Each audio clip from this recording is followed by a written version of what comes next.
guys! Welcome back to my channel. This is Liza, and this channel or this vlog, it's more on fashion, lifestyle, travel, and food. So if you're into that, please don't forget to subscribe to my channel. Please click the subscribe red button down, okay? And click the notification, so every time I upload new vlogs or video, then it will send a notification to you guys. So our topic or our view for today. Ano bang gagawin natin for today? So, we're going to do unboxing. Okay? For the new YEEZY 700 V3, guys. 700 V3. So, this one released November 2020. Third week of November 2020, guys. So, ngayon ko lang siya nakuha kasi nga yung mga cargo late na dumating. So, birthday ko pa to. In-order ko siya ng birthday ko, guys. So, this is the YEEZY 700 V3. This is size 4, guys. This is size 4. So, US size 4. So, let's go do an unboxing, guys. Okay? So, this is it.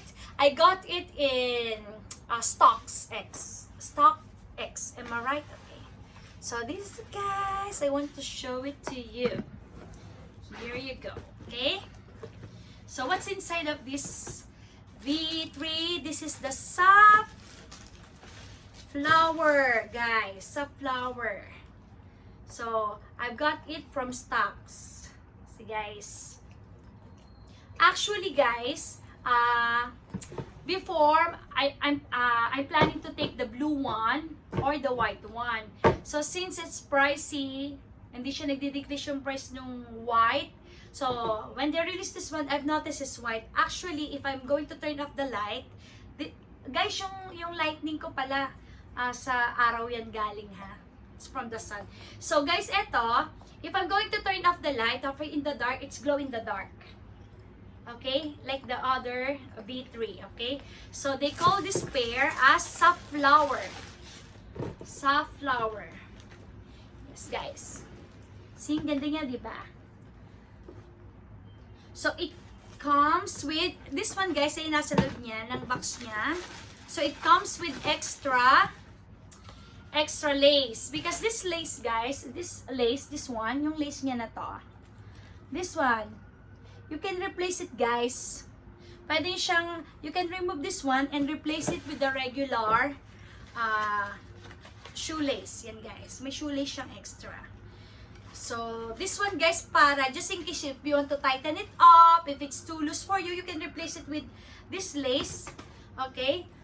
This lace, you can replace it with this lace. Okay, guys? Pwede siyang alisin. You can remove this one. Because this one is not adjustable. This one, the technique of this one, you can pull in. See, yung pwede nyo siyang wear it then pull to tighten it up, guys. So, ganun siya. Kung ayaw nyo naman, keep it. So, this you just, you have an extra shoelace. Just in case, guys. If you want the typical shoelace. Okay, so it's color black, guys. So, all Safflower, they have extra shoelace. So, inside the box. And what else? So, of course, it has the typical Safflower, a box, yep. Cover natin yung price, shipping price, everything, yeah. Safflower, ito yung receipt. And what else? That's it, guys. So I'm going to give you the review how I style these shoes, because guys, I work into fitness, so and I have plantar fasciitis, so I really wanted a kind of shoes that it supports the arch of my feet, you know, guys, kasi para I have less pain. So all my shoes were old, so I've heard from my client that this kind of shoes, it's too soft and very comfortable. So try natin, guys. So again, this is the shoes. 700, guys. Okay? I hope you like it, guys, and I And I hope you will, if any one of you who wants to get the same type of shoes, I will give you a feedback and review. Kung gaano siya comfortable kapag isinot natin, okay? I'll give you a review once I wear these shoes, guys. So, actually, guys, I'm planning to wear it on New Year because 2020, our 2021 color of the year, it's yellow and gray. That's why, at least, it's match. That's it, guys, and I hope you like it. And please, don't forget to subscribe to my channel. Click the red button here or here button below because I'm going to give you a review about MCM mini backpack, okay guys, and also some of my other bags that I've got sling bag. Okay guys, thank you very much and see you soon.